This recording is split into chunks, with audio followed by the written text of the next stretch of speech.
In today's video, we are going to talk about how to make these patchwork hot pads. The pattern for this can be found for free by signing up for my newsletter. I will have a link to the form that you can use to sign up for these if you would like to get them straight to your inbox. Now, the pattern also includes directions for creating a trivet size, which is twice as long and has a border to it. But today we're just going to talk about the hot pads because a lot of the same techniques and stuff apply whether you're doing the smaller hot pad or you're doing the larger trivets. So to begin, you are going to start off with your blocks. You need 16 squares of fabric. In this case, I'm actually using 16 different prints. These fabrics are from the cookbook line by Lori Holt. But you can obviously do divide up the colors however you want. You just need 16 squares, and the size of these squares is in the pattern. And then what you're going to do is organize your squares in a pattern that you like. So you can just lay them out on your work surface or however you want, and then decide what you want your finished product to look like. Once you have them all arranged, you're going to sew them together into rows of 4. And one thing that you'll want to do as you're pressing these rows is you want to alternate the seam allowance. So on this top row, I've pressed my seam allowances this way. So the next row, I have pressed them to the right. So you'll alternate each row, and that will help with the next step. The next step is to sew these rows together, and it helps to press them in different directions so that you can nest your seams. So you'll see that I have 2 different seams going 2 different directions. And to get those to line up nice and neat and keep all of your points looking great, you can slide those 2 seams together. And I usually like to put a pin at each of these intersections so that my rows stay nice and lined up. And then I will sew across using a 1/4 inch seam allowance. Once you have all of your rows sewn together, then you can press your seam allowances either open or you can press them all to one side. Now, the next thing that we're going to talk about with this project is the inside of our quilt sandwich here. Now, normally when you're making a mini quilt or a mug rug, you're going to use your backing fabric, a piece of cotton batting, and then your quilted or your pieced fabric on top for your quilt top. Now, in this case, because we want to make our hot pad a little bit more heat resistant, first, I'm going to recommend that you use a natural fiber batting. So this one is a cotton batting, but you could use wool or bamboo. But I really would recommend staying away from polyester batting because if you're adding heat to it, it's going to get really dense and it could melt. The natural fibers are just going to give you a little bit more loft and a little bit more heat resistance with the heat. So you can do one of 2 things. You can use 2 layers of your natural fiber batting to create your quilt sandwich, or you can use 1 layer of your batting and then 1 layer of this material. This is the brand of this one is called Insul-brite, and you can kind of see there's a metallic sheen to it. There's a layer of fibers woven in here of metallic to kind of help reflect and resist the heat. I find that this seems to work really well. It's another great option, but if you don't have this on hand or you don't want to go out and buy it, using 2 layers of quilt batting is typically enough to make it a useful hot pad. So to make your quilt sandwich, you're going to just follow basic instructions. I like to use a basting spray for this because it's just small. And when I am creating a small project like this, and I just have a small area that I'm working with, a lot of times what I will do is just take a roll of just craft butcher paper, or in this case, this is tissue paper that I have from inside a package. So I'll save it and pull it out when I'm doing a small project like this. And then I can protect my work surface. I can put down my layer, spray it, and then make my quilt sandwich.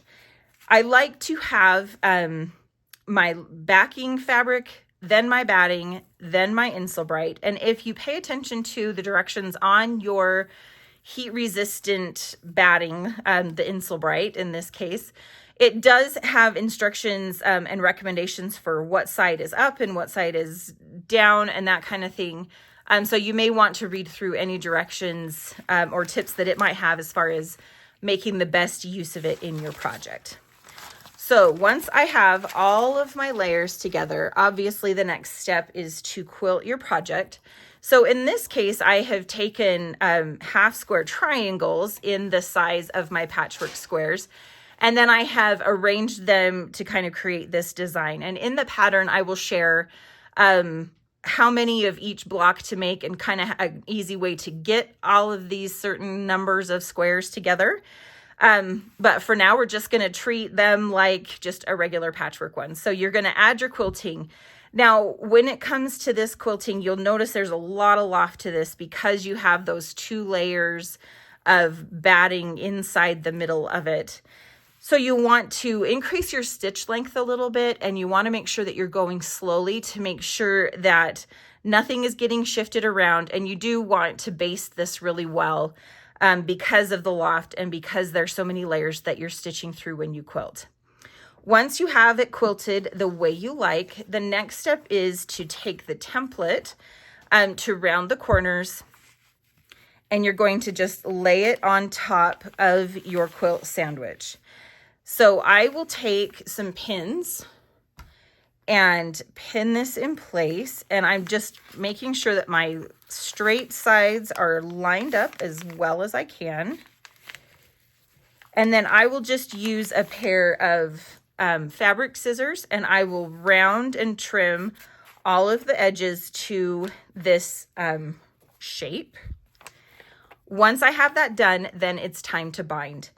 Now, because we have rounded corners on this project, I recommend using a bias binding just because it's going to help your corners lay much neater than if you were to try to use a regular binding of just straight cut fabric strips. So you can either purchase, I like to use this extra wide double fold bias tape, or if you are wanting to coordinate your binding using one of the fabrics in your actual project itself, then you can cut your own bias binding by cutting your fabric strips at a 45-degree angle from the selvage, and that will give you bias cut strips that you can use to bind around your project.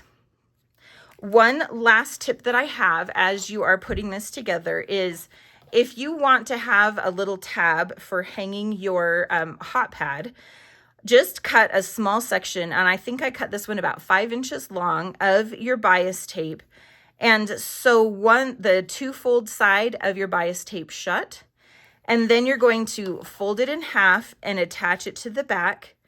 Then you'll just go about adding your binding like normal, and then once it's all sewn down, then I will take this side and I'm going to fold it up, and then I'll just stitch across the top to anchor it so that it's facing up in the direction that I want.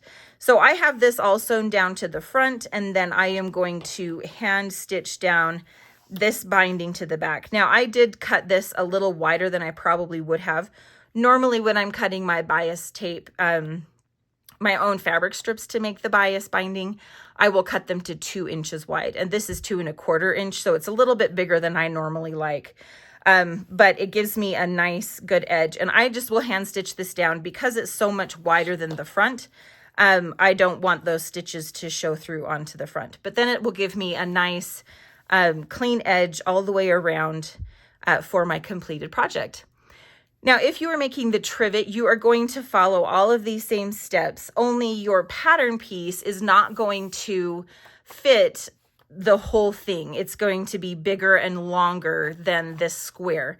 So when you do that, you're just going to line up the straight edges with each 2 sides of each corner, and then round that corner, and then you'll shift your pattern to the next corner and round that and continue from there until all of your corners are rounded. And then again, you will want to use the bias binding in order to finish off and bind your trivet. This is a really fun, quick project. They are great for wedding gifts, housewarming gifts for neighbors, and it's a great way to use up scraps, especially scraps of batting that you may have lying around from quilt projects and things like that. So if you have enjoyed these projects, I so appreciate you joining along. Feel free to subscribe to my channel and sign up for the newsletter so you don't miss any more projects and patterns from me over at A. Marooney Designs, and I look forward to seeing you soon.